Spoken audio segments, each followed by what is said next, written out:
ਅੰਮ੍ਰਿਤਪਾਲ ਸਰਕਾਰਾਂ ਦਾ ਕੰਮ ਸੌਖਾ ਕਰ ਰਿਹਾ ਹੈ। ਸਰਕਾਰਾਂ ਬਹੁਤ ਸਾਰੀਆਂ ਮੁਹਿੰਮ ਵੱਡੇ ਕੈਂਪੇਨਸ ਨਸ਼ੇ ਲਈ ਚਲਾਉਂਦੀਆਂ। ਇਹ ਸਰਕਾਰਾਂ ਕੇਵਲ ਪਖੰਡ ਕਰਦੀਆਂ ਨੇ, ਉਹ ਨਹੀਂ ਚਾਹੁੰਦੀਆਂ ਵੀ ਜਿਹੜੇ ਨੌਜਵਾਨ ਨਸ਼ਾ ਛੱਡ ਕੇ ਸਿੱਖੀ ਨਾਲ ਜੁੜਨ। ਉਹਨਾਂ ਨੂੰ ਇਹ ਲੱਗਦਾ ਵੀ ਜਿਹੜਾ ਸਿੱਖ ਨੌਜਵਾਨ ਖੰਡੇ ਬਾਟੇ ਦੀ ਪਹੁਲ ਛਕਦਾ ਉਸ ਤੋਂ ਬਾਅਦ ਜੋ ਸਿੱਖ ਨੌਜਵਾਨ ਜਿਹੜਾ ਵਾ ਉਹ ਕੌਮ ਦੇ ਹੱਕਾਂ ਦੀ ਗੱਲ ਕਰਦਾ ਹੈ, ਕੌਮ ਦੀ ਆਜ਼ਾਦੀ ਦੀ ਗੱਲ ਕਰਦਾ ਹੈ, ਸਿੱਖੀ ਦੀ ਚੜ੍ਹਦੀ ਕਲਾ ਦੀ ਗੱਲ ਕਰਦਾ ਹੈ। ਇਸ ਗੱਲ ਤੋਂ ਸਰਕਾਰਾਂ ਨੂੰ ਡਰ ਲੱਗਦਾ। फिर हमें जेल में क्यों डाला इन्होंने गवर्नमेंट ने, जबकि जन्म भी मेरा हिंदू जाट परिवार में हुआ। तो ये लोग हमें हिंदू नहीं मानते, केवल यूज करते हैं हमारा, कभी सिखों के खिलाफ लड़वाने में, कभी मुसलमानों के खिलाफ लड़वाने में। जब जेल में रहा तो जेल में ही मुझे ये मतलब सूझ बनी मेरी कि भाई हमें हमारा जो मूल धर्म है वो सिक्खी है। ਜਦੋਂ ਨਿਸ਼ਾਨ ਸਾਹਿਬ ਚਲਾਇਆ ਗਿਆ ਉਦੋਂ ਸਾਰਿਆਂ ਨੇ ਜਕਾਰੇ ਛੱਡੇ, ਡਿਸਪਾਈਟ ਵੀ ਕੌਣ ਕਿਹੜੇ ਧਰਮ ਦਾ ਸੀ। ਉਹਨਾਂ ਨੂੰ ਬਹੁਤ ਇਸ ਗੱਲ ਦਾ ਸੀ ਵੀ ਅਸੀਂ ਕੋਈ ਬਹੁਤ ਵੱਡੀ ਅਚੀਵਮੈਂਟ ਕੀਤੀ ਹੈ। ਪਰ ਉਸ ਤੋਂ ਬਾਅਦ ਜਦੋਂ ਮੀਡੀਆ ਪ੍ਰੋਪੇਗੈਂਡਾ ਚੱਲਿਆ ਤੇ ਜਿਹੜਾ ਕਿਸਾਨ ਲੀਡਰਸ਼ਿਪ ਬੈਕਫੁੱਟ ਤੇ ਆ ਗਈ, ਉਹਨਾਂ ਨੇ ਬਕਾਇਦਾ ਤੌਰ ਤੇ ਨੌਜਵਾਨਾਂ ਨੂੰ ਦੋਸ਼ੀ ਐਲਾਨ ਦਿੱਤਾ। ਉਸ ਤੋਂ ਬਾਅਦ ਚ ਲੋਕਾਂ ਨੂੰ ਲੱਗਾ ਵੀ ਪਤਾ ਨਹੀਂ ਕੀ ਗਲਤ ਹੋ ਗਿਆ। ਵੈਸੇ ਪਹਿਲਾਂ ਕੋਈ ਗਲਤੀ ਕਿਸੇ ਨੇ ਨਾ ਕੀਤੀ ਸੀ, ਨਾ ਇਹ ਗਲਤ ਸੀ, ਔਰ 3-4 ਮਹੀਨੇ ਬਾਅਦ ਫੇਰ ਅਹਿਸਾਸ ਹੋਇਆ ਵੀ ਕੋਈ ਗਲਤੀ नहीं सी, ਪ੍ਰੋਪੇਗੈਂਡਾ ही होया। क्योंकि जो इंडियन सोसाइटी है, ये इंडियन सोसाइटी ये ठीक है 21वीं सदी चल रही है, लेकिन इंडियन सोसाइटी आज 14वीं और 15वीं शताब्दी में जी रही है। ये जो हमारे वेश में आएंगे, जो कम्युनिस्ट हैं या आरएसएस के लोग हैं, या इवन क्रिश्चियन जो ये नियो क्रिश्चियन जो शुरू हुए हैं, ये ट्रेंड कबूतर हैं। हमको इन ट्रेंड कबूतरों का मुकाबला करना है तो हमें जो ट्रेंड फौज है गुरु नानक देव जी की, उसमें हमें अपने आप को डालना पड़ेगा। 1934 ਚ ਪਹਿਲਾ ਮਤਾ ਪੈਂਦਾ ਖਾਲਿਸਤਾਨ ਦਾ। ਉਸ ਤੋਂ ਬਾਅਦ ਵੱਖ-ਵੱਖ ਥਾਵਾਂ ਤੇ ਦੀ ਗੱਲ ਹੁੰਦੀ ਰਹਿੰਦੀ ਹੈ। 1947 ਤੋਂ ਬਾਅਦ 49 ਦੇ ਵਿੱਚ ਵੀ ਮਹਾਰਾਜਾ ਪਟਿਆਲਾ ਇਹ ਕਹਿੰਦਾ ਹੈ ਵੀ ਸਾਨੂੰ ਖਾਲਿਸਤਾਨ ਚਾਹੀਦਾ ਹੈ। जी out of state second state में आप बैठे हैं हरियाणा में, सिख बहु गिनती में नहीं आते वहाँ पे। खालिस्तान आप कैसे देखते हो हरियाणा के हिसाब से? हरियाणा के हिसाब से तो हम देखते ही नहीं ना भाई साहब, क्योंकि हरियाणा मैं देखता हूँ यूनाइटेड पंजाब के पर्सपेक्टिव से। क्योंकि हरियाणा के केवल पर्सपेक्टिव से हम लोग देखेंगे तो फिर झगड़े खड़े हो जाएंगे, कभी SYL का, कभी चंडीगढ़ का।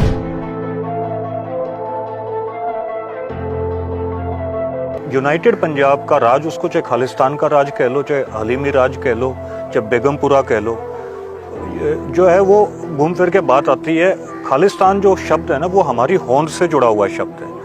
वो शब्द हमें समझ में आता है, तो इस वजह से, और वो शब्द हमारे ब्लड के अंदर है, चाहे हरियाणा हो, चाहे पंजाब हो, चाहे इवन पाकिस्तान का पंजाब हो। तो सिੱਖੀ ਦਾ ਜਿਹੜਾ ਸਿਧਾਂਤ ਸੀ, ਉਹ ਤੋਂ ਪਹਿਲਾਂ ਕਰਤਾਰ ਸਿੰਘ ਸਰਾਭਾ ਸੀ, ਗਦਰ ਮੂਵਮੈਂਟ ਚੱਲੀ ਹੈ, ਬੱਬਰ ਅਕਾਲੀ ਲਹਿਰ ਚੱਲੀ ਹੈ। ਕਿਉਂ ਕਿਸੇ ਵੀ ਬੰਦੇ ਨੂੰ ਨਹੀਂ ਉਭਾਰਿਆ ਗਿਆ? ਕਿੰਨੇ ਸਿੱਖ ਆਈਡਲ ਸੀ, ਭਗਤ ਸਿੰਘ ਨੂੰ ਹੀ ਕਿਉਂ ਉਭਾਰਿਆ ਗਿਆ ਸਟੇਟ ਵੱਲੋਂ? ਸਟੇਟ ਸਪਾਂਸਰਡ ਹੀ ਹੋਇਆ ਸਾਰਾ ਕੁਝ ਨਾ। 47 ਤੋਂ ਬਾਅਦ 'ਚ ਜਿਹੜਾ ਭਗਤ ਸਿੰਘ ਦਾ ਉਭਾਰ ਹੋਇਆ ਉਹ ਸਟੇਟ ਵੱਲੋਂ ਸਪਾਂਸਰਡ ਸੀ।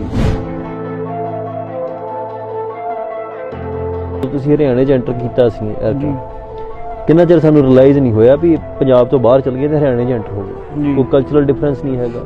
ਸਿੱਖ ਉੱਥੇ ਵੀ ਵਸਦੇ, ਇੱਧਰ ਵੀ ਵਸਦੇ, ਜਿਹੜੇ ਉੱਧਰ ਦੂਜੇ ਨੌਨ ਸਿੱਖ ਵੀ ਬੰਦੇ ਉਹ ਵੀ ਇੱਧਰ ਵੀ ਹੈਗੇ ਆਪਣੇ।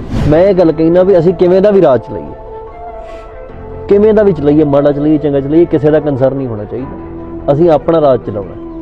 ਹੁਣ ਆਪਣੇ ਰਾਜ ਦੇ ਵਿੱਚ ਅਸੀਂ ਤੰਗੀ ਕੱਟੀਏ ਜਾਂ ਅਸੀਂ ਖੁਸ਼ ਰਹੀਏ, ਰਾਜ ਤੇ ਸਾਡਾ ਹੋ। ਘੱਟੋ ਘੱਟ ਸਾਡੀ ਆਇਡੈਂਟੀਟੀ ਦੇ ਖਤਰੇ 'ਚ ਨਹੀਂ ਨਾ ਹੈਗੀ। ਹੁਣ ਅੱਜ ਭਾਵੇਂ ਦੇਖੋ ਪਾਕਿਸਤਾਨ ਇਕਨੋਮਿਕਲੀ ਮਾੜਾ ਮੁਲਕ ਹੈ, ਪਰ ਪਾਕਿਸਤਾਨ ਦੇ ਵਿੱਚ ਇਸਲਾਮ ਖਤਰੇ 'ਚ ਨਹੀਂ ਨਾ ਪੈ ਗਿਆ। ਵਾਹਿਗੁਰੂ ਜੀ ਕਾ ਖਾਲਸਾ, ਵਾਹਿਗੁਰੂ ਜੀ ਕੀ ਫਤਿਹ। ਤੁਸੀਂ ਵੇਖ ਰਹੇ ਹੋ ਆਪਣਾ ਸਿੱਖ ਸੰਗਤ ਟੀਵੀ। ਲਗਾਤਾਰ ਬਹੁਤ ਸਾਰੇ ਮੈਸੇजेस ਕਾਲ ਤੁਹਾਡੇ ਸੀਗੇ ਕਿ ਇਸ ਸਮੇਂ ਪੰਜਾਬ ਦੇ ਵਿੱਚ ਜਿਹੜੀ ਹਲਚਲ ਹੈ ਉਹਦੇ ਬਾਰੇ ਰੂਬਰੂ ਕੀਤਾ ਜਾਵੇ, ਜ਼ਿਕਰ ਕੀਤਾ ਜਾਵੇ। ਭਾਈ ਸਾਹਿਬ ਅੰਮ੍ਰਿਤਪਾਲ ਸਿੰਘ ਜੀ ਉਹਨਾਂ ਨਾਲ ਗੱਲਬਾਤ ਕੀਤੀ ਜਾਏ। ਲਗਾਤਾਰ ਅਸੀਂ ਤੁਹਾਨੂੰ ਮੈਸੇਜ ਕੀਤੇ ਸੀ ਕਿ ਕੌਂਟਰਾਡਿਕਟਰੀ ਤੋਂ ਬਾਹਰ ਨਿਕਲ ਕੇ ਸਿੱਖੀ ਦੀ ਚੜ੍ਹਦੀ ਕਲਾ ਲਈ ਅਗਰ ਗੱਲ ਕਰਾਂਗੇ ਤੇ ਉਹ ਇੱਕ ਇੰਟਰਵਿਊ ਸ਼ੋਅ ਤੁਹਾਡੇ ਰੂਬਰੂ ਕਰਾਵਾਂਗੇ। 100 ਤੋਂ ਵੱਧ ਮੁਲਕਾਂ 'ਚ ਪਿਆਰ ਕਰਦੇ ਹੋ ਆਪਣੇ ਸਿੱਖ ਸੰਗਤ ਟੀਵੀ ਨੂੰ, ਔਰ ਲਗਾਤਾਰ ਕਾਫੀ ਮੁਲਕਾਂ ਤੋਂ ਤੁਸੀਂ ਸਾਨੂੰ ਸੁਨੇਹੇ ਭੇਜੇ ਸੀ। ਤੇ ਅੱਜ ਯੂਨਾਈਟਿਡ ਇੱਕ ਇੰਟਰਵਿਊ ਕਰਨ ਜਾ ਰਹੇ ਹਾਂ ਜਿਹਦੇ 'ਚ ਚੜ੍ਹਦੀ ਕਲਾ ਔਰ ਇਕੱਤਰਤਾ ਦੀ ਗੱਲ ਕਰਾਂਗੇ। ਹਰਿਆਣੇ ਪੰਜਾਬ ਨੂੰ ਲੈ ਕੇ, ਸਿੱਖੀ ਨੂੰ ਲੈ ਕੇ ਚੜ੍ਹਦੀ ਕਲਾ ਦੀ ਗੱਲ ਕਰਾਂਗੇ ਔਰ ਏਕਤਾ ਕਿੱਦਾਂ ਵਧਾਉਣੀ ਹੈ ਅਸੀਂ ਉਸ ਯੂਨਾਈਟਿਡ ਹਰਿਆਣਾ ਪੰਜਾਬ ਦੀ ਗੱਲ ਕਰਨ ਲਈ ਮੇਰੇ ਨਾਲ ਮੌਜੂਦ ਨੇ ਭਾਈ ਅੰਮ੍ਰਿਤਪਾਲ ਸਿੰਘ ਜੀ और इस साइड मेरे नाल मौजूद ने भाई मनोज दूहन जी। दोनों चेहरे तुसी रूबरू जानते हो, कोई परिचय के मोहताज नहीं है, मगर यूनाइटेड किवें कर रहे हैं इकट्ठर, उस बारे गल करनी है। सब तो पहले तो फतेह की सांझ करते हैं। वाहिगुरू जी का खालसा, वाहिगुरू जी की फतेह जी। भाई अमृतपाल जी, लंबे समय तो बड़े सारे पत्रकार, बड़े सारे स्टेटमेंट छोड़े रहे ने ਕੌਂਟਰਡਿਕਸ਼ਨ ਰਹੀ ਨੇ, ਮਗਰ ਅੱਜ ਇਸ ਇੰਟਰਵਿਊ ਜਿਹੜਾ ਸੀ ਅੱਜ ਕੀਤਾ ਉਹ ਇੱਕ ਅਖੰਡਤਾ ਨੂੰ, ਹਰਿਆਣਾ ਪੰਜਾਬ ਦੀ ਸਿੱਖੀ ਦੀ ਚੜ੍ਹਦੀ ਕਲਾ ਨੂੰ ਲੈ ਕੇ ਅਸੀਂ ਸਮਰਪਿਤ ਇਸ ਇੰਟਰਵਿਊ ਦੀ ਤਿਆਰੀ ਕੀਤੀ ਸੀਗੀ ਕਿ ਸੰਗਤ ਨੂੰ ਇੱਕ ਮੈਸੇਜ ਜਾਵੇ ਕਿ ਅਸੀਂ ਇਕੱਠੇ ਕਿੱਦਾਂ ਹੋ ਸਕਦੇ ਹਾਂ। ਸਭ ਤੋਂ ਪਹਿਲਾ ਸਵਾਲ ਆਪ ਜੀ ਨੂੰ, ਜਿਹੜਾ ਸਫ਼ਰ ਰਿਹਾ ਤੁਹਾਡਾ ਦੁਬਈ ਤੋਂ ਪੰਜਾਬ ਤੱਕ ਦਾ ਸਫ਼ਰ, ਉਹਨੂੰ ਕਿਵੇਂ ਦੇਖਦੇ ਹੋ ਅੱਜ ਦੀ ਦਿਹਾੜੀ ਦੇ ਵਿੱਚ? ਦੇਖੋ, ਜਿਹੜਾ ਸਫ਼ਰ ਹੈ ਆਪਣੀਆਂ ਜੜ੍ਹਾਂ ਵੱਲ ਮੁੜਨ ਦਾ ਸਫ਼ਰ ਹੈ। ਸੋ ਇਹ ਬੜੀ ਮਹਾਰਾਜ ਸੱਚੇ ਪਾਤਸ਼ਾਹ ਦੀ ਕਿਰਪਾ, ਉਹਨਾਂ ਦੀ ਕਿਰਪਾ ਤੋਂ ਬਿਨਾਂ ਇਹ ਸਫ਼ਰ ਨਹੀਂ ਕੀਤਾ ਜਾ ਸਕਦਾ, ਨਾ ਇਹ ਪਲੈਨਿੰਗ ਕਰਕੇ ਕੀਤਾ ਜਾ ਸਕਦਾ। ਸੋ ਇਸ ਕਰਕੇ ਉਹਨਾਂ ਨੇ ਕਿਰਪਾ ਕੀਤੀ ਹੈ ਤੇ ਸਾਨੂੰ ਜਿਹੜੀ ਸੇਵਾ ਬਖਸ਼ੀ ਹੈ ਉਹ ਮੈਂ ਸਮਝਦਾ ਵੀ ਬੜੀ ਚੜ੍ਹਦੀ ਕਲਾ ਦੀ ਗੱਲ ਹੈ ਵੀ ਅਸੀਂ ਆਪ ਤੇ ਗੁਰੂ ਦੇ ਲੜ ਲੱਗੇ ਹਾਂ। ਸਾਡੇ ਕੋਲੋਂ ਸੇਵਾ ਲੈ ਕੇ ਗੁਰੂ ਸਾਹਿਬ ਨੇ ਹੋਰ ਵੀ ਹਜ਼ਾਰਾਂ ਸਿੱਖਾਂ ਨੌਜਵਾਨਾਂ ਨੂੰ, ਭੈਣਾਂ ਨੂੰ, ਬਜ਼ੁਰਗਾਂ ਨੂੰ, ਬੱਚਿਆਂ ਨੂੰ ਜਿਹੜਾ ਗੁਰੂ ਦੇ ਲੜ ਲਾਇਆ, ਆਪਣੇ ਲੜ ਲਾਇਆ। ਸੋ ਇਹ ਬੜਾ ਚੜ੍ਹਦੀ ਕਲਾ ਵਾਲਾ ਸਫ਼ਰ ਹੈ। ਜਦੋਂ ਪੰਜਾਬ ਤੁਸੀਂ ਵਾਪਸ ਮੁੜ ਆਉਂਦੇ ਹੋ, ਉਸ ਤੋਂ ਬਾਅਦ ਆਪਣੇ ਘਰ ਸਿੱਖੀ ਦੇ ਵਿੱਚ ਪੂਰਨ ਸਰੂਪ ਦੇ ਵਿੱਚ ਵਾਪਸੀ ਕਰਦੇ ਹੋ, ਇਹ ਵਿਚਾਰ ਕਦੋਂ ਆਇਆ? ਨਹੀਂ, ਇਹ ਵਿਚਾਰ ਤਾਂ ਪਹਿਲਾਂ ਦਾ ਹੀ ਸੀ। ਸਿੱਖ ਸਰੂਪ ਤੋਂ ਬੇਸ਼ੱਕ ਅਸੀਂ ਇੱਕ ਮੌਕੇ ਦੇ ਉੱਤੇ ਫਤਿਤ ਹੋਏ, ਪਰ ਮਨ ਦੇ ਵਿੱਚ ਇਹ ਕਦੀ ਆਪਣੇ ਆਪ ਨੂੰ ਜਸਟੀਫਾਈ ਨਹੀਂ ਸੀ ਕੀਤਾ ਵੀ ਅਸੀਂ ਸਹੀ ਹਾਂ ਜੋ ਵੀ ਹਾਂ। ਹਾਂ, ਇਹ ਜ਼ਰੂਰ ਹੈ ਵੀ ਜਦੋਂ ਵਾਪਸੀ ਕਰਨ ਦੀ ਗੱਲ ਕੀਤੀ ਹੈ ਪਿਛਲੇ ਸਾਲ ਨਵੰਬਰ ਦੇ ਵਿੱਚ, ਫਿਰ ਇਹ ਪ੍ਰਣ ਕੀਤਾ ਵੀ ਹੁਣ ਅੱਜ ਤੋਂ ਬਾਅਦ ਕੇਸ ਕਤਲ ਨਹੀਂ ਕਰਾਉਣੇ ਤੇ ਨਾਲ ਅੰਮ੍ਰਿਤ ਵੀ ਛਕਣਾ ਹੈ ਜਦੋਂ ਵੀ ਸਮਾਂ ਬਣਿਆ। ਫਿਰ ਗੁਰੂ ਸਾਹਿਬ ਨੇ ਉਹ ਬੇਦ ਬਣਾਈ ਹੈ ਤੇ ਉਹਨਾਂ ਨੇ ਬੜੀ ਵਡਿਆਈ ਬਖਸ਼ੀ। ਜਦੋਂ ਤੁਸੀਂ ਉੱਥੇ ਸੀ ਤੇ ਬਹੁਤ ਸਾਰੀ ਸਟੇਟਮੈਂਟਸ ਹੁੰਦੀਆਂ ਸੀ, ਬਹੁਤ ਸਾਰੇ ਸੰਗਤ ਵੀਰ ਨੌਜਵਾਨ ਇੱਥੋਂ ਅਟੈਚ ਸੀ ਤੁਹਾਡੀ ਸਟੇਟਮੈਂਟਸ ਦੇ ਨਾਲ, ਤਾਂ ਲੱਗਦਾ ਸੀਗਾ ਵੀ ਇੱਕ ਦਿਨ ਇਹੋ ਜਿਹਾ ਚਿੱਠੀ ਆਉਣ ਵਾਲਾ ਔਰ ਮੈਂ ਇਸ ਚੁੰਮੜ ਵੀ ਪ੍ਰਣ ਲੈ ਲਵਾਂਗਾ?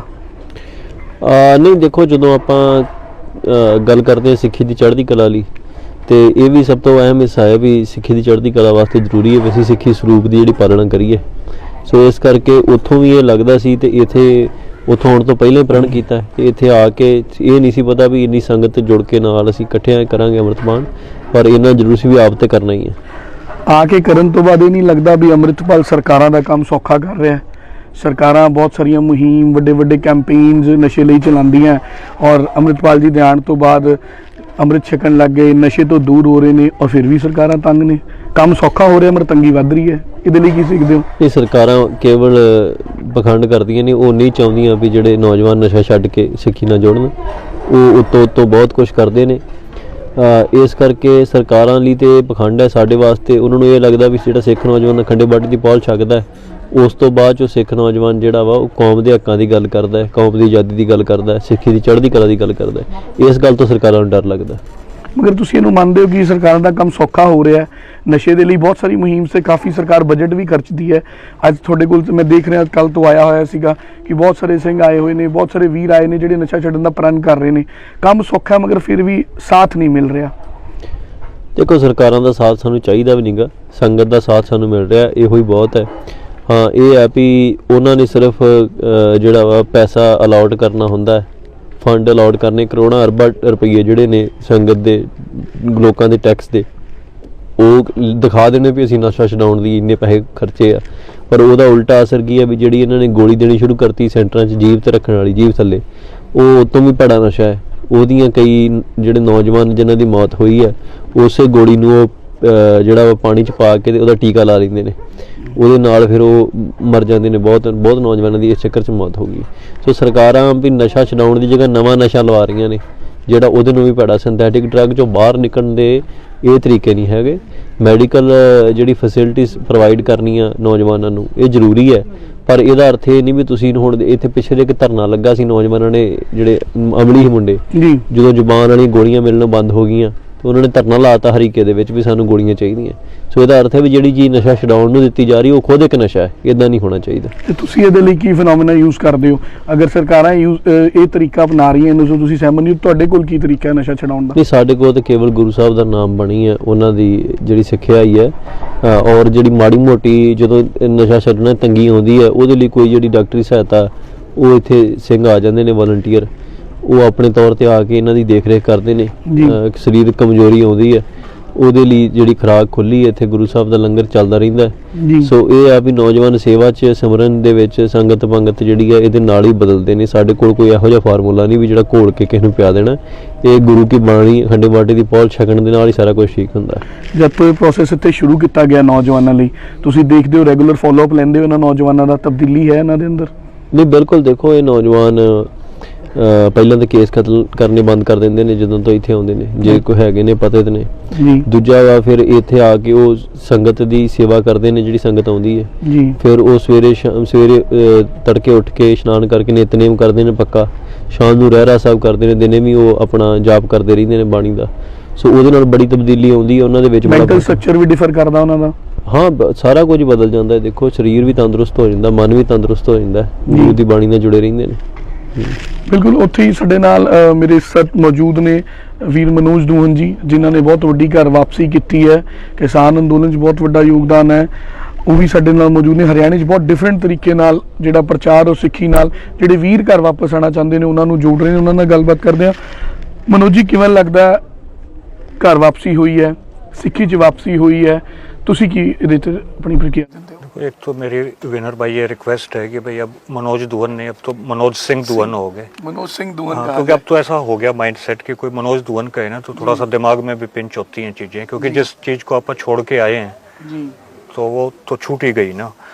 तो अब जैसे भाई साहब ने बताया कि भाई प्लानिंग नहीं होती चीजों की, planning is the first casualty in war. मतलब फौजियों को भी अब सिखाया जाता है कि प्लानिंग ही सबसे पहले प्लानिंग की कैजुअलिटी होती है।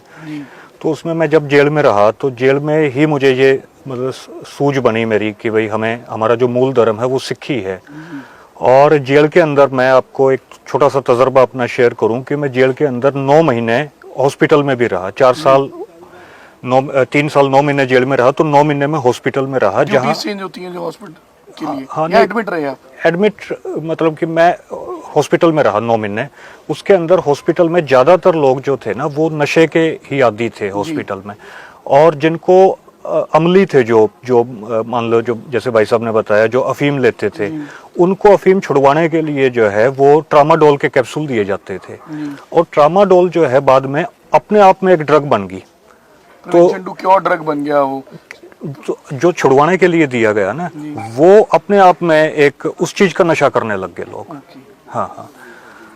तो मैं तो जेल के अंदर मुझे ये समझ बनी कि भाई हमें सिक्खी में आना चाहिए, यही हमारा मूल धर्म है। क्योंकि फादर भी सुबे सिंह जो है, दादाजी भी इंदर सिंह, नाना जी भी चौधरी रिसाल सिंह, और दादी भी मेरी राम कौर।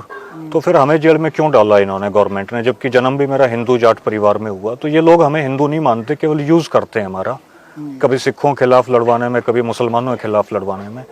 तो इस वजह से मेरी वहाँ समझ बनी। फिर मैंने अरदास की तो 1 महीने में मेरी जमानत होगी। जमानत होने के बाद मैं सिक्खी में आया। तो इस तरीके से मेरा रहा सिक्खी की तरफ। ये तो रहा सिक्खी का रुझान। यूनाइटेड का ध्यान कहाँ से आया कि पंजाब और हरियाणा को यूनाइट किया जाए? देखो हमारी लेगेसी ही यूनाइटेड पंजाब की है। पंजाब अपने आप में जो आइडियोलॉजी है पंजाब की, वो आइडियोलॉजी मतलब टूटे हुए पंजाब की नहीं है। टूटे हुए पंजाब की कोई आइडियोलॉजी नहीं होगी जब तक हरियाणा पंजाब के साथ नहीं जुड़ेगा। पाकिस्तान का पंजाब जो चढ़दा पंजाब है, लैंदा पंजाब है, सारे इकट्ठे नहीं होंगे। तो ये हमारी लेगेसी थी। सर छोटू राम जी ने जो है इस लेगेसी को करके भी दिखाया था। 1923 to 47 तक यूनाइटेड पंजाब में नेशनल पंजाब यूनियनिस्ट पार्टी की गवर्नमेंट थी। तो हम लोग अगर आइडियोलॉजी भी देखेंगे ना तो United Punjab is in itself an ideology. तो ये है भाई साहब। इधर ये सिक्खी दी गल इस तो बाद चर्चा चाहे आने तो पहले किसान अंदोलन आया। किसान अंदोलन जो बड़ियां सारियां पॉजिटिव और नेगेटिव चीज़ां भी निकलियां। पॉजिटिविटी और चढ़दी कला की गल करिए तो किसान अंदोलन च तुसी शमूलीयत शरीरिक पक्षों तो नहीं कर पाए। तुसी क्या कि मैं नहीं इत्थे प्रेजेंट सीगा, पर तुहाडियां पोस्ट राही तुहाडे बड़े सारे स्नेह आंदे रहे। ਉਹਦੇ ਚੋਂ ਕੀ ਅਭਿਪਰਾय है, ਕੀ महसूस होया उस किसान अंदोलन ਨੂੰ शुरू तो लैके एंड तक देखते हुए भी की असी गेन किया जी, की पाया असी? देखो किसान अंदोलन सिर्फ बिल्लां दा मसला नहीं सी जी।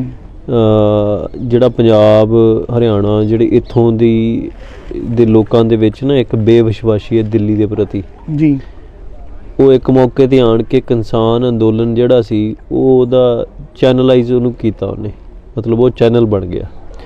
ਪਰ ਜਿਵੇਂ ਦਾ ਰਿਐਕਸ਼ਨ ਲੋਕਾਂ ਨੇ ਦਿੱਤਾ ਹੈ, ਉਹ ਰਿਐਕਸ਼ਨ ਸਿਰਫ 3 ਬਿੱਲਾਂ ਨੂੰ ਲੈ ਕੇ ਨਹੀਂ ਸੀ ਹੈਗਾ। ਉਹਨਾਂ ਬਿੱਲਾਂ ਦੀ ਬਹੁਤੇ ਲੋਕਾਂ ਨੂੰ ਸਮਝ ਵੀ ਨਹੀਂ ਸੀ ਜੀ। ਉਹਦੇ ਨੈਗੇਟਿਵ ਪੋਜ਼ਿਟਿਵ ਬਹੁਤ ਮੋਟੇ ਰੂਪ 'ਚ ਹੀ ਪਤਾ ਸੀ, ਜ਼ਿਆਦਾ ਡੀਪਲੀ ਤੇ ਬਹੁਤ ਘੱਟ ਲੋਕਾਂ ਨੂੰ ਪਤਾ ਹੈ। ਪਰ ਜਿਹੜਾ ਇਹ ਰਿਐਕਸ਼ਨ ਹੋਇਆ ਪਿਛਲੇ ਲੰਮੇ ਸਮੇਂ ਤੋਂ, ਜਿਹੜੇ ਧੱਕੇ ਹੋ ਰਹੇ ਆ, ਉਹਦੇ ਰਿਐਕਸ਼ਨ ਵਜੋਂ ਇਹ ਸਾਰਾ ਕੁਝ ਹੋਇਆ। ਨੌਜਵਾਨ ਜਿਵੇਂ ਦਿੱਲੀ ਪਹੁੰਚੇ ਆ ਜੀ। ਸੋ ਇਹ ਕਿਸਾਨ ਅੰਦੋਲਨ ਦੇ ਵਿੱਚ ਇੱਕ ਚੀਜ਼ ਜਿਹੜੀ ਰਿਵਾਈਵ ਹੋਈ ਹੈ, ਉਹ ਸਿੱਖੀ ਸਪਿਰਿਟ ਸੀ, ਜਿਹਨੇ ਸਟੇਟ ਨੂੰ ਚੈਲੰਜ ਕੀਤਾ। ਜਿਵੇਂ ਡੱਕਣ ਦੀ ਕੋਸ਼ਿਸ਼ ਕੀਤੀ ਗਈ, ਰੋਕਾਂ ਲਾਈਆਂ ਗਈਆਂ, ਉਹ ਸਿੱਖੀ ਸਪਿਰਿਟ ਨੇ ਜਿਹੜੀ ਦੁਬਾਰਾ ਰਿਵਾਈਵ ਹੋਈ। ਔਰ ਦੂਜੀ ਇਹ ਸੀ ਵੀ ਜਿਹੜਾ ਦਿੱਲੀ ਨੇ ਜਿਨ੍ਹਾਂ ਲੋਕਾਂ ਦੇ ਵਿੱਚ ਆਪਸੀ ਮਤਭੇਦ ਪੈਦਾ ਕੀਤੇ ਸੀ ਜੀ, ਉਹਨਾਂ ਨੇ ਇਕੱਠਿਆਂ ਉੱਥੇ ਰਹਿ ਕੇ ਇਹ ਮਹਿਸੂਸ ਕੀਤਾ ਵੀ ਸਾਡੀ ਆਪਸੀ ਲੜਾਈ ਨਹੀਂ ਹੈਗੀ, ਲੜਾਈ ਜਿਹੜੀ ਆ ਉਹ ਦਿੱਲੀ ਦੇ ਨਾਲ ਹੈ। ਰਿਸ਼ਤੇਦਾਰੀਆਂ ਪੈ ਗਈਆਂ ਆਪਸ। ਹਾਂ, ਆਪਸ 'ਚ ਸਾਂਝ ਹੈਗੀ ਸੀ, ਪਹਿਲੀਆਂ ਸਾਂਝਾਂ ਖੁੱਲ੍ਹ ਜਾਂਦੀਆਂ ਹੁੰਦੀਆਂ ਨੇ। ਸਗੇ ਭਰਾ ਨਹੀਂ ਬੋਲਦੇ ਸੀ, ਉੱਥੇ ਬੋਲਣ ਲੱਗ ਗਏ, ਗੱਲਾਂ ਹੋਣ ਲੱਗ ਗਈਆਂ ਜੀ। ਸੋ ਇਹ ਵੈਸੇ ਕਿਸੇ ਵੀ ਸੰਘਰਸ਼ ਦੇ ਵਿੱਚ ਇਦਾਂ ਹੋ ਜਾਂਦਾ ਹੈ, ਸੰਘਰਸ਼ ਇਦਾਂ ਦੀ ਚੀਜ਼ ਹੁੰਦੀ ਹੈ। ਹਾਂ, ਉਹਦੇ 'ਚ ਇਹ ਆ ਵੀ ਉਹਦੇ 'ਚ ਸਿੱਖ ਲੀਡਰਸ਼ਿਪ ਦਾ ਕ੍ਰਾਈਸਿਸ ਵੀ ਰਿਹਾ। ਕਿਸਾਨ ਅੰਦੋਲਨ ਦੇ ਵਿੱਚ ਸਿੱਖ ਲੀਡਰਸ਼ਿਪ ਦਾ ਕ੍ਰਾਈਸਿਸ ਰਿਹਾ, ਕਿਉਂਕਿ ਸਿੱਖੀ ਲੀਡਰਸ਼ਿਪ ਨੂੰ ਪਹਿਲਾਂ ਕੋਈ ਸਪੇਸ ਹੀ ਨਹੀਂ ਸੀ ਹੈਗੀ ਕਿਤੇ, ਨਾ ਉਹ ਐਗਜ਼ਿਸਟ ਕਰਦੀ ਸੀ। ਤੇ ਜਿਹੜੇ ਕੁਝ ਯੂਥ ਦੇ ਲੀਡਰ ਸੀ ਜਿਹੜੇ ਸਿੱਖ, ਉਹਨਾਂ ਨੂੰ ਸਪੇਸ ਨਹੀਂ ਸੀ ਮਿਲਣੀ। ਇਹ ਇਦਾਂ ਹੀ ਵਾਪਰਦਾ ਹੁੰਦਾ ਹੈ। ਹੁਣ ਜੇ ਕੋਈ ਅਗਲਾ ਕੋਈ ਸੰਘਰਸ਼ ਹੁੰਦਾ ਤੇ ਉਹਦੇ 'ਚ ਜਿਹੜੀ ਮੇਨ ਲੀਡਰਸ਼ਿਪ ਉਹ ਸਿੱਖ ਲੀਡਰਸ਼ਿਪ ਹੀ ਹੋਊਗੀ ਜੀ, ਕਿਉਂਕਿ ਅਸੀਂ ਉਹਦੇ 'ਚੋਂ ਬਹੁਤ ਕੁਝ ਸਿੱਖਿਆ। ਜਿਵੇਂ ਲੈਫਟ ਨੇ ਉੱਥੇ ਡੋਮੀਨੇਟ ਕੀਤਾ ਲੀਡਰਸ਼ਿਪ ਦੇ ਮਾਮਲੇ 'ਚ, ਤੇ ਉਹਨੂੰ ਏਡੇ ਵੱਡੇ ਸੰਘਰਸ਼ ਨੂੰ ਕਿਸੇ ਪਾਸੇ ਨਹੀਂ। ਹੁਣ ਜਿੱਦਾਂ ਅੱਜ ਆਪਾਂ ਗੰਗਾ ਦੇ ਪਾਣੀ ਦੀ ਗੱਲ ਕਰਦੇ ਹਾਂ ਜੀ, ਇਹ ਮੁੱਦੇ ਉਦੋਂ ਹੱਲ ਕੀਤੇ ਜਾ ਸਕਦੇ ਸਾਰੇ ਬੈਠ ਕੇ, ਜਿੰਨੀ ਪਾਵਰ ਸੀ ਉੱਥੇ। ਮਤਲਬ ਡਿਮਾਂਡਸ ਰੱਖੀਆਂ ਜਾ ਸਕਦੀਆਂ ਸੀ, ਡਿਮਾਂਡ ਪੂਰੀਆਂ ਵੀ ਕਰਾਈਆਂ ਜਾ ਸਕਦੀਆਂ। ਜੇ ਆਪਾਂ ਬਿੱਲਾਂ ਦੀ ਵਾਪਸੀ ਕਰਾ ਸਕਦੇ ਸੀ ਤੇ ਡਿਮਾਂਡਾਂ ਵੀ ਪੂਰੀਆਂ ਹੋ ਸਕਦੀਆਂ ਸੀ। ਇਹ ਮਸਲੇ ਬੜੇ ਵੱਡੇ ਸੋਲਵ ਹੋ ਸਕਦੇ ਸੀ, ਪੰਜਾਬ ਤੇ ਹਰਿਆਣੇ ਦੀ ਹੱਦ ਮਿਟ ਸਕਦੀ, ਸਾਰਾ ਕੁਝ ਹੋ ਸਕਦਾ। ਪਰ ਉਹਦੇ 'ਚ ਜਿਹੜਾ ਲੀਡਰਸ਼ਿਪ ਫੇਲੀਅਰ ਸੀ ਉਹ ਇਹ ਸੀ ਵੀ ਲੈਫਟ ਨੂੰ ਲੱਗਾ ਵੀ ਅਸੀਂ ਇਹਦੇ 'ਚ ਕੁਝ ਖੱਟ ਲਈਏ। ਔਰ ਲੈਫਟ ਨੂੰ ਇੱਕ ਗੱਲ ਸਮਝਣੀ ਚਾਹੀਦੀ ਹੈ ਵੀ ਪੰਜਾਬ ਦੇ ਵਿੱਚ ਇੱਥੇ ਇਹਨਾਂ ਦੇ ਪੈਰ ਨਹੀਂ ਲੱਗ ਸਕਦੇ, ਕਿਉਂਕਿ ਜਿਹੜੀ ਪੰਜਾਬ ਦੇ ਲੋਕ ਹੈ ਇਹਨਾਂ ਦੀ ਤਸਵੀਰ ਬੜੀ ਵੱਖਰੀ ਹੈ। ਲੈਫਟ ਲੱਭਦਾ ਪਰਫੈਕਟ ਵਿਕਟਮ, ਭਾਵ ਵੀ ਜਿਹੜੇ ਬੰਦੇ ਲਤਾੜੇ ਹੋਣ, ਮਾਰ ਖਾ ਰਹੇ ਹੋਣ, ਹੈ ਨਾ, ਉਹਨਾਂ ਨੂੰ ਫਿਰ ਉਹ ਕਹਿੰਦਾ ਵੀ ਅਸੀਂ ਤੁਹਾਨੂੰ ਇਨਕਲਾਬ ਲਿਆ ਕੇ ਦੱਸਾਂਗੇ। ਜਿਵੇਂ ਕ੍ਰਿਸਚਨ ਪਾਸਟਰ ਨਹੀਂ ਕਹਿੰਦੇ ਵੀ ਅਸੀਂ ਤੁਹਾਨੂੰ ਸਵਰਗਾਂ 'ਚ ਭੇਜਾਂਗੇ। ਇਸੇ ਤਰੀਕੇ ਨਾਲ ਲੈਫਟ ਦੀ ਬੜੇ ਸਾਰੇ ਧਰਮ, ਇਹ ਲੈਫਟ ਦੀ ਵੀ ਇਹੋ ਹੀ ਆ, ਪਰਫੈਕਟ ਵਿਕਟਮ ਚਾਹੀਦੇ ਉਹਨਾਂ ਨੂੰ। ਜਿਹੜੇ ਪੰਜਾਬ ਦੇ ਲੋਕ ਨੇ, ਜਿਹੜੇ ਸਿੱਖ ਨੇ, ਉਹ ਕਦੇ ਵੀ ਪਰਫੈਕਟ ਵਿਕਟਮ ਨਹੀਂ ਬਣਦੇ। ਉਹ ਕਹਿੰਦੇ ਵੀ ਅਸੀਂ ਆਪਣਾ ਸੰਘਰਸ਼ ਕਰਾਂਗੇ, ਕਰਦੇ ਰਹਿੰਦੇ ਆ। ਸੋ ਇਸੇ ਕਰਕੇ ਲੈਫਟ ਤੇ ਸਿੱਖੀ ਦਾ ਕਨਫਲਿਕਟ ਰਿਹਾ ਔਰ ਉਹਨਾਂ ਨੇ ਬਕਾਇਦਾ ਤੌਰ ਤੇ ਸਟੇਜਾਂ ਤੇ ਕਬਜ਼ਾ ਕੀਤਾ। ਕਬਜ਼ਾ ਕਰਕੇ ਇਹ ਨਹੀਂ ਵੀ ਉਹਨਾਂ ਨੇ ਮਤਲਬ ਆਪਣਾ ਪ੍ਰੋਪੇਗੈਂਡਾ ਕੀਤਾ, ਸਿੱਖੀ ਨੂੰ ਪਿੱਛੇ ਵੀ ਧੱਕਿਆ। ਉੱਥੇ ਨਿਸ਼ਾਨ ਸਾਹਿਬਾਂ ਨੂੰ ਲਵਾਉਣਾ, ਜਾਂ ਈਵਨ ਜਦੋਂ ਲਾਲ ਕਿਲ੍ਹੇ ਨਿਸ਼ਾਨ ਸਾਹਿਬ ਚੜਾਇਆ, ਉਦੋਂ ਸਾਨੂੰ ਇਹ ਗੱਲ ਦਾ ਪਤਾ ਵੀ ਉੱਥੇ ਨਾ ਸਾਰੇ ਹੀ ਲੋਕ ਸਨ ਹਰਿਆਣੇ ਦੇ, ਜਿਹੜੇ ਸੀ ਜਾਟ, ਜਿਹੜੇ ਆਪਣੇ ਸਿੱਖ, ਹਿਮਾਚਲ ਦੇ, ਸਾਰੇ ਨੂੰ ਵਾਚ ਕਰ ਰਹੇ ਸੀ ਬੈਠੇ। ਬਹੁਤ ਉੱਥੇ ਨੌਜਵਾਨ ਸੀ ਜਿਹੜੇ ਲਾਈਵ ਵੀਡੀਓ ਵਗੈਰਾ ਚਲਾ ਰਹੇ ਸੀ।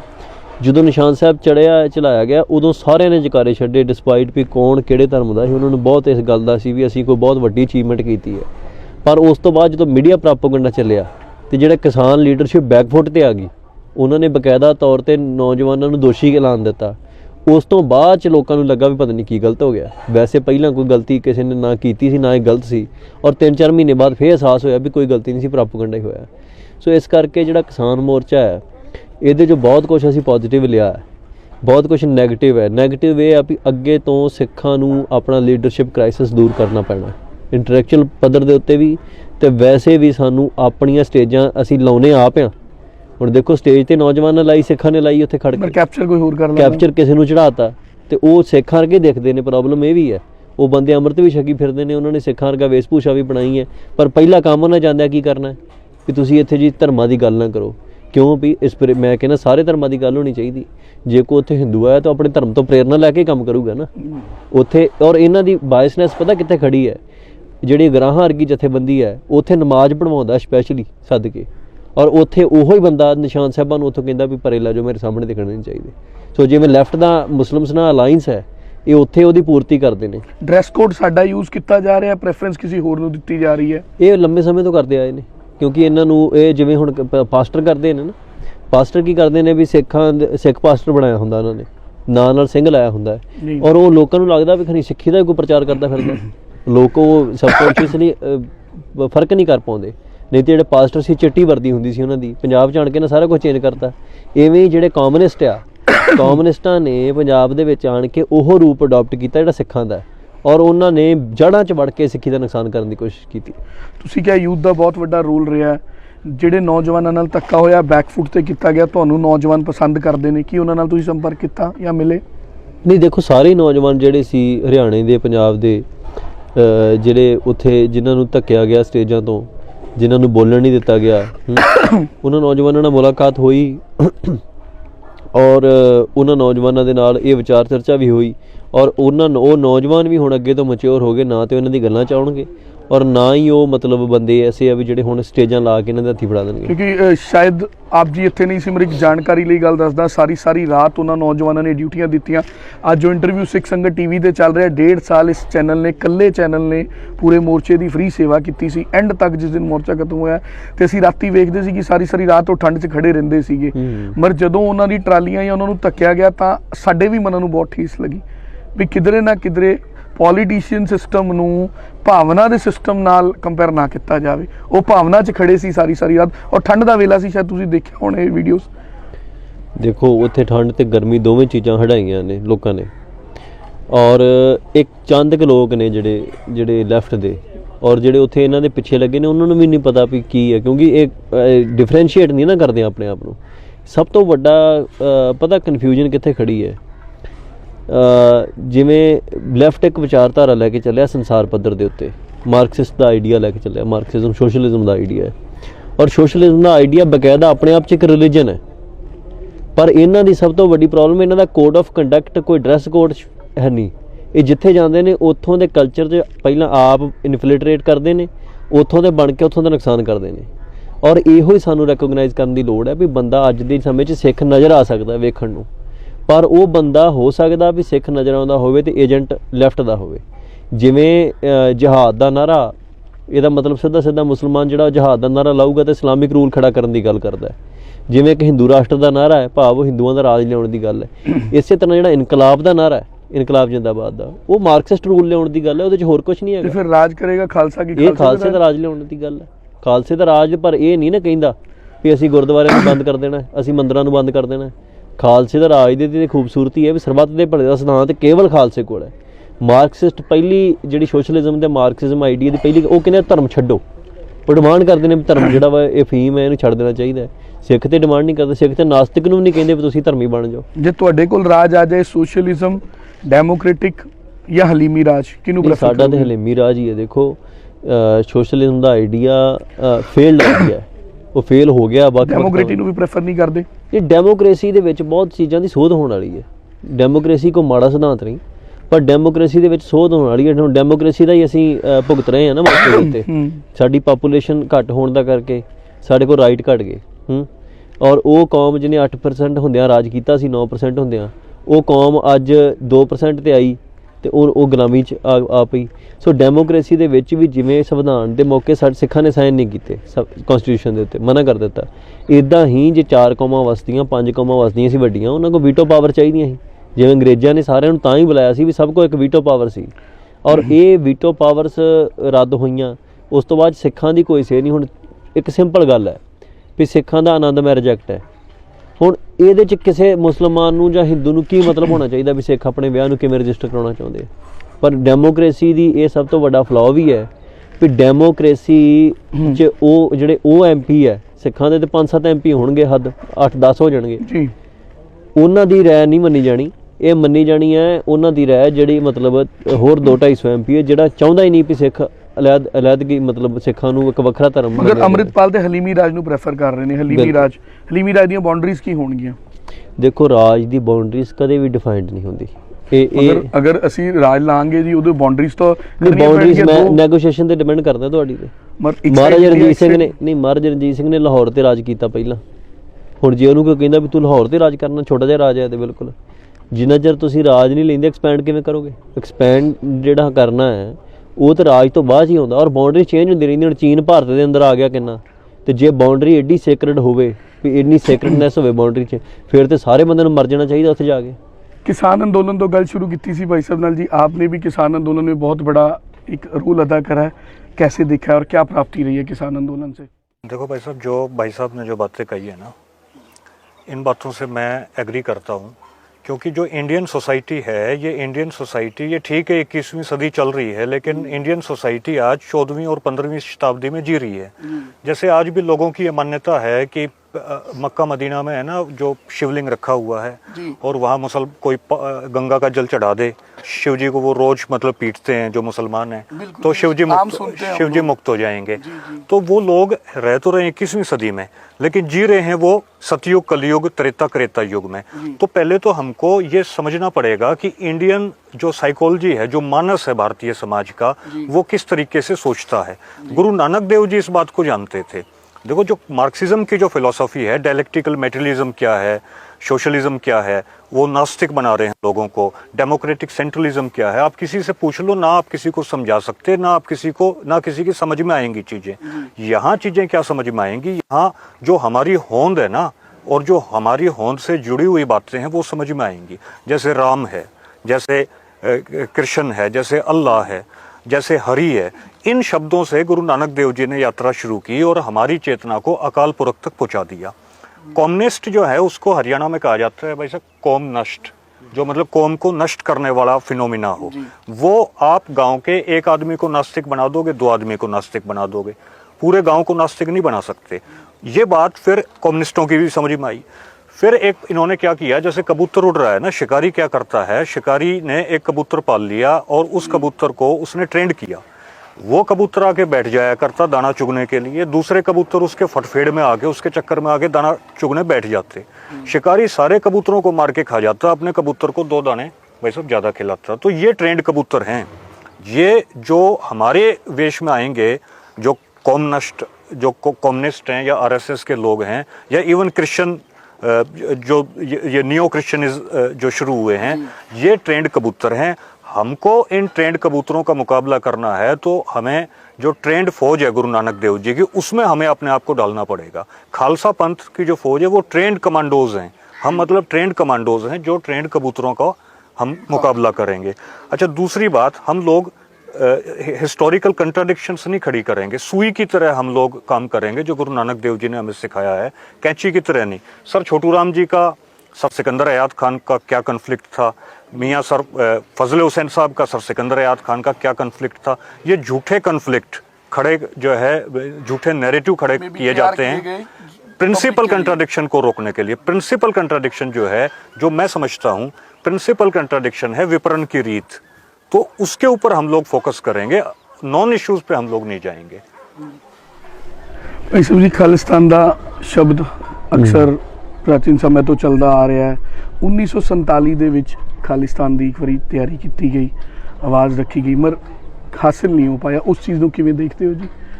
ਨਹੀਂ ਦੇਖੋ, ਹਿਸਟਰੀ ਜਿਹੜੀ ਆ, ਜਿਹੜੀਆਂ ਓਪਰਚੁਨਿਟੀਜ਼, ਹਿਸਟਰੀ ਭਰੀ ਇਹਨਾਂ ਚੀਜ਼ਾਂ ਨਾਲ ਪਈ ਹੈ ਵੀ ਓਪਰਚੁਨਿਟੀਜ਼ ਬਹੁਤ ਮਿਸ ਹੋਈਆਂ ਹਿਸਟਰੀ ਦੇ ਵਿੱਚ।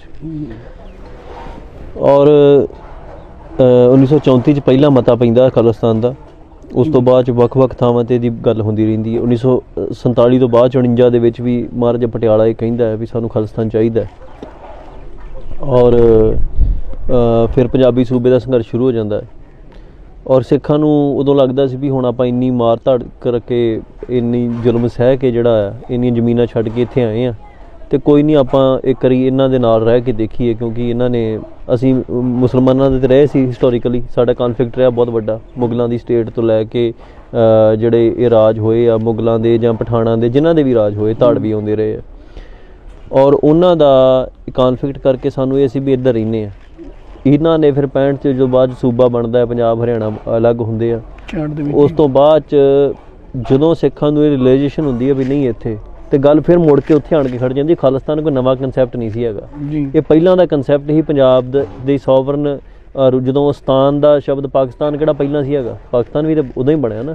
ਹਿਸਟਰੀ 'ਚ ਪਾਕਿਸਤਾਨ ਸ਼ਬਦ ਨਹੀਂ ਹੈਗਾ ਕਿਤੇ ਵੀ। ਸੋ ਇਸ ਕਰਕੇ ਸ਼ਬਦ ਨਾਲ ਤਾਂ ਕੋਈ ਗੱਲ ਨਹੀਂ ਸੀ। ਉਹ ਜਿਹੜਾ ਮਹਾਰਾਜਾ ਰਣਜੀਤ ਸਿੰਘ ਦਾ ਰਾਜ ਸੀ, ਉਹਨੂੰ ਵਾਪਸ ਮੰਗਣ ਵਾਲੀ ਗੱਲ ਸੀ। ਉਹਦੇ 'ਚ ਇਹ ਹੁੰਦਾ ਵਾ ਵੀ ਸਿੱਖਾਂ ਨੇ ਇਹ ਸੋਚਿਆ ਵੀ ਚਲੋ ਹੁਣ ਜਦੋਂ ਇੱਕ ਨਾ ਕੌਮ ਦੁਬਾਰਾ ਸੰਘਰਸ਼ ਸ਼ੁਰੂ ਕਰਦੀ ਹੈ ਨਵੇਂ ਸਿਰੇ ਤੋਂ, ਔਰ ਹੌਲੀ ਹੌਲੀ ਉਹਨੂੰ ਐਂ ਲੱਗਦਾ ਹੋਪ ਆ ਜਾਂਦੀ ਨਵੇਂ ਪਾਸੇ, ਉੱਧਰੋਂ ਉੱਜੜ ਕੇ ਆਏ, ਸਾਨੂੰ ਲੱਗਦਾ ਵੀ ਇੱਧਰ ਕੁਛ ਨਾ ਕੁਛ ਬਣ ਜੂ, ਇੱਧਰ ਨਹੀਂ ਬਣਿਆ।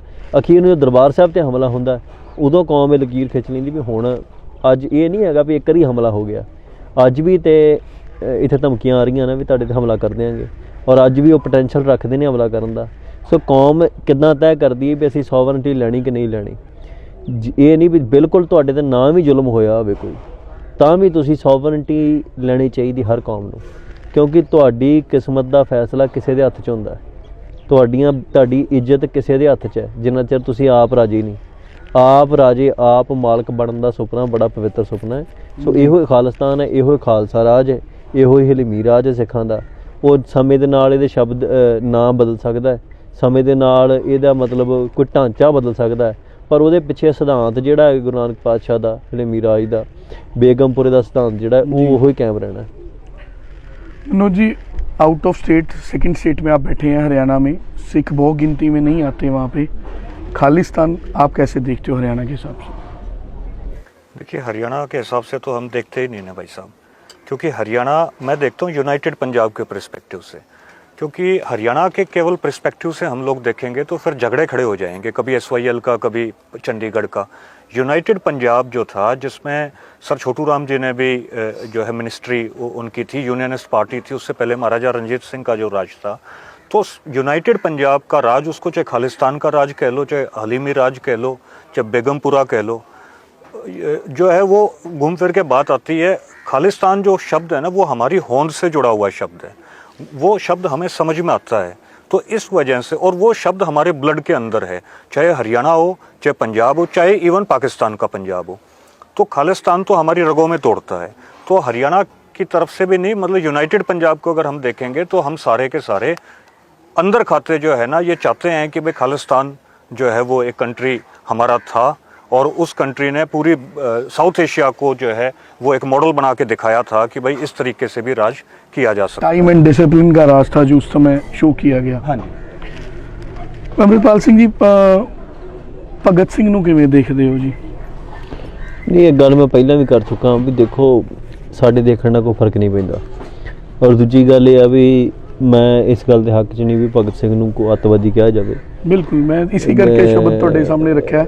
ਮੈਂ ਇਹ ਚਾਹੁੰਦਾ ਵਾਂ ਵੀ ਜਿਹੜਾ ਹਿਸਟਰੀ ਦੇ ਵਿੱਚ ਭਗਤ ਸਿੰਘ ਦਾ ਜਿਹੜਾ ਰੋਲ ਹੈ ਜੀ, ਉਹ ਬੇਸ਼ੱਕ ਕਨਫਿਊਜ਼ਡ ਰੋਲ ਹੈ ਬਹੁਤ ਜੀ, ਔਰ ਉਹਦੀ ਉਮਰ ਦੇ ਹਿਸਾਬ ਨਾਲ, ਔਰ ਇਹੋ ਹੀ ਆਈਡੀਆ ਲੈਫਟ ਦਾ ਜਿਹੜਾ ਆਈਡੀਆ ਸੀ, ਉਦੋਂ ਦੁਨੀਆ ਦੇ ਦੋ ਤਾਕਤਾਂ ਭਿੜ ਰਹੀਆਂ ਸੀ ਆਪਸ ਦੇ ਵਿੱਚ, ਵੱਡੀਆਂ ਦੋ ਤਾਕਤਾਂ ਲੱਗੀਆਂ, ਲੈਫਟ ਤੇ ਰਾਈਟ ਜਿਹੜੀ ਚੱਲ ਰਹੀ ਸੀ ਵਾਰ ਉਹਨਾਂ ਦੀ ਆਪਸ 'ਚ।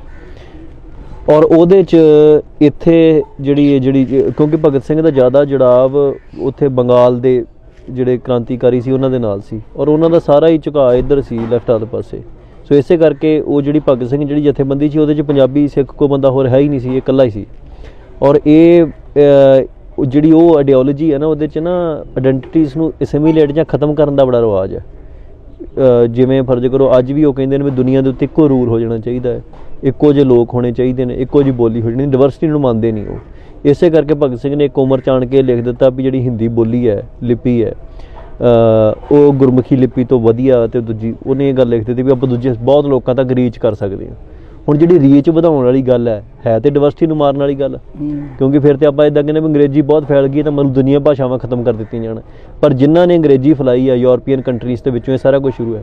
ਉਹਨਾਂ ਨੇ ਅੱਜ ਵੀ ਆਪਣੀ ਕੰਟਰੀਜ਼ ਦੇ ਵਿੱਚ, ਬਹੁਤੀਆਂ ਯੂਰਪੀਅਨ ਕੰਟਰੀਆਂ ਦੇ ਵਿੱਚ ਅੰਗਰੇਜ਼ੀ ਜਾਣਦੇ ਨਹੀਂ ਲੋਕ, ਸਪੈਨਿਸ਼ ਲੋਕ ਅੰਗਰੇਜ਼ੀ ਨਹੀਂ ਬੋਲਦੇ ਬਿਲਕੁਲ ਉੱਥੇ, ਹੈ ਕੋਈ ਵਿਰਲੇ ਟਾਵੇਂ ਬੋਲਦੇ ਨੇ।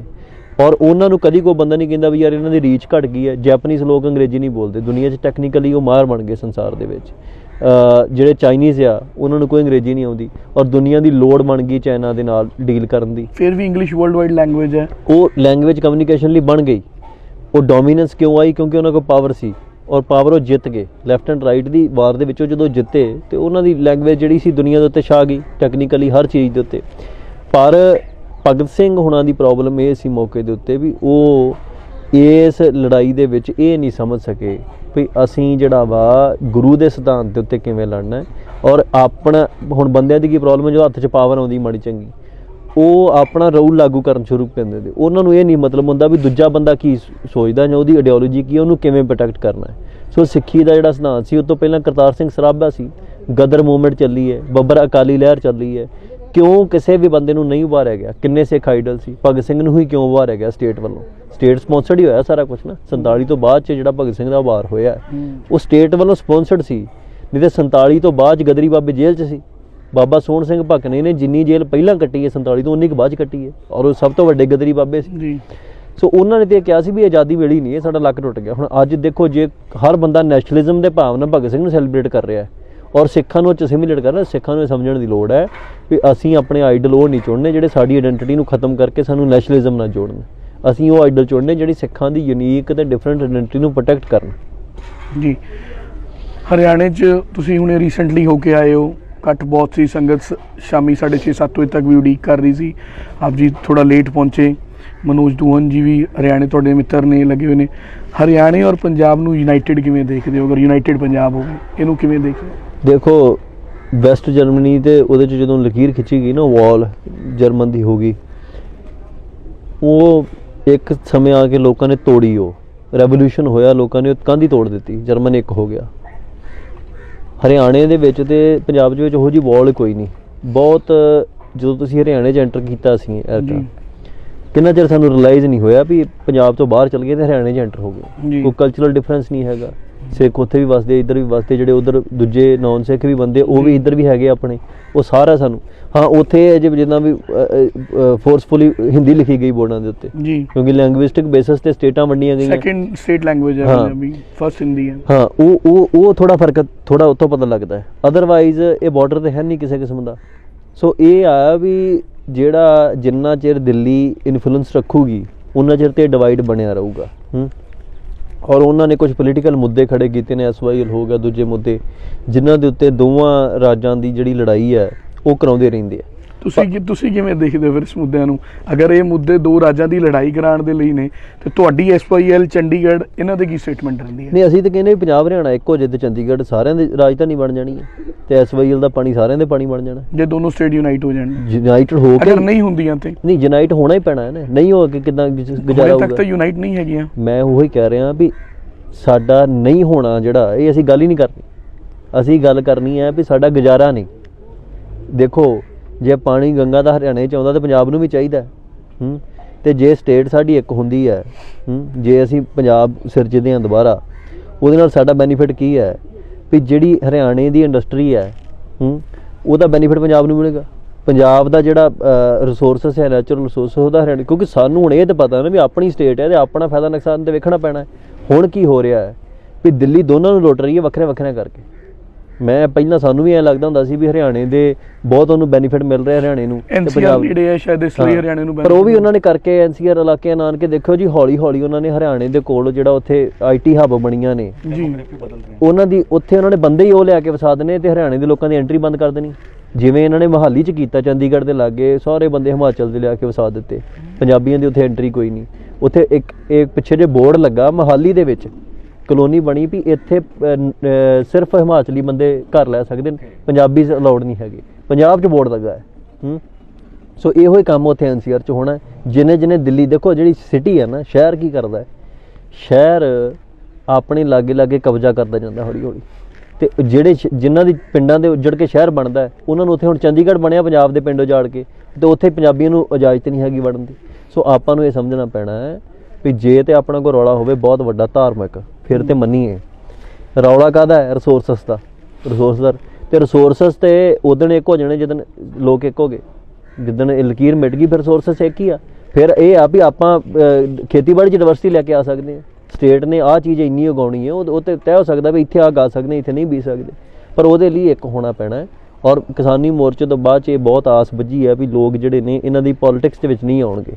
ਹੁਣ ਜਿਵੇਂ ਮੈਂ ਸੁਣਿਆ ਵੀ ਖੱਟਰ ਸਾਹਿਬ ਨੇ ਬਿਆਨ ਦਿੱਤਾ ਵੀ ਗੰਗਾ ਲੈ ਕੇ ਆਉਣੀ ਇੱਧਰ ਨੂੰ, ਗੰਗਾ ਦਾ ਪਾਣੀ, ਵਧੀਆ ਬਿਆਨ। ਮੈਂ ਕਹਿੰਦਾ ਭਗਵੰਤ ਮਾਨ ਉਹਨਾਂ ਨੂੰ ਵੀ ਇਹ ਦੇਣਾ ਚਾਹੀਦਾ ਵੀ ਸਾਨੂੰ ਵੀ ਉਹਦਾ ਦੋ। ਮਗਰ ਅਗਰ ਖੱਟਰ ਸਾਹਿਬ ਗੰਗਾ ਦਾ ਪਾਣੀ UP ਤੋਂ ਵੀ ਕਿਸੇ ਵੀ ਰੀਜ਼ਨ ਦੇ ਰਾਹੀਂ ਹਰਿਆਣੇ ਲੈ ਆਉਂਦੇ ਨੇ ਤੇ ਉਹ ਕਹਿਣਗੇ ਪੰਜਾਬ ਕੋਲ ਤਾਂ ਆਲਰੇਡੀ 5 ਦਰਿਆ ਨੇ, ਤੁਸੀਂ ਪਾਣੀ ਕੀ ਕਰਨਾ ਸਾਡਾ? ਮੈਂ ਕਹਿੰਦਾ ਸਾਡਾ SYL ਦਾ ਮਸਲਾ ਤਾਂ ਖਤਮ ਹੋ ਜੂ ਨਾ, ਉਧਰੋਂ ਪਾਣੀ ਆ ਜਾਊਗਾ ਹਰਿਆਣੇ ਦੇ ਵਿੱਚ ਤੇ ਸਾਡਾ SYL ਦਾ ਮਸਲਾ ਖਤਮ ਹੋ ਜੂ।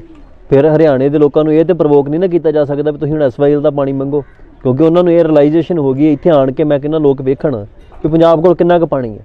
ਪੰਜਾਬ ਦਾ ਆਪਣਾ ਗਰਾਊਂਡ ਵਾਟਰ ਜਿਹੜਾ ਉਹ 500-600 ਫੁੱਟ ਤੇ ਜਾ ਖੜਾ ਹੈ, ਔਰ ਇਹ ਤੋਂ ਥੱਲੇ ਕੀ ਹੈ, ਮੁੱਕਣਾ ਹੀ ਹੈ ਇੱਕ ਦਿਨ ਅਕਸਰ ਇਹਨੇ। ਸਾਡੇ ਕੋਲ ਫਸਲਾਂ ਤੇ MSP ਹਰਿਆਣੇ ਪੰਜਾਬ ਦੇ ਸਪੈਸ਼ਲੀ ਝੋਨੇ ਤੇ MSP ਮਿਲਦੀ ਹੈ, ਝੋਨੇ ਕਣਕ ਦੇ ਉੱਤੇ। ਹੁਣ ਝੋਨਾ ਤੁਸੀਂ ਦੱਸੋ ਹਰਿਆਣੇ ਦੇ ਕਿੰਨੇ ਕੁ ਲੋਕ ਚੌਲ ਖਾਂਦੇ ਨੇ? ਸਾਡੇ ਲੋਕਾਂ ਦੀ ਖੁਰਾਕ ਨਹੀਂ ਚੌਲ, ਸਾਨੂੰ ਤੇ ਵਾਈ ਹੋ ਜਾਂਦੀ ਚੌਲ ਖਾ ਕੇ। ਪਰ ਉਹ ਇੱਥੇ ਇਹਨਾਂ ਦੋਵਾਂ ਇਲਾਕਿਆਂ ਨੂੰ ਵਰਤਿਆ ਗਿਆ ਹੈ। ਇੱਥੇ ਹਾਰਵੈਸਟਿੰਗ ਕਰਕੇ ਦੁਨੀਆ ਭਰ 'ਚ ਅਨਾਜ ਭੇਜਿਆ ਜਾਂਦਾ ਹੈ ਔਰ ਸਾਡੇ ਲੋਕਾਂ ਦਾ ਇਹ ਅਨਾਜ ਨਹੀਂ ਹੈਗਾ। ਸੋ ਇਹਦੇ ਨਾਲ ਸਾਡੀ ਜ਼ਮੀਨ ਜਿਹੜੀ ਆ ਉਹ ਖਤਮ ਹੋ ਰਹੀ ਹੌਲੀ ਹੌਲੀ। ਸਾਨੂੰ ਇਹਦਾ ਵੀ ਸੋਲਿਊਸ਼ਨ ਲੱਭਣਾ ਪੈਣਾ ਹੈ।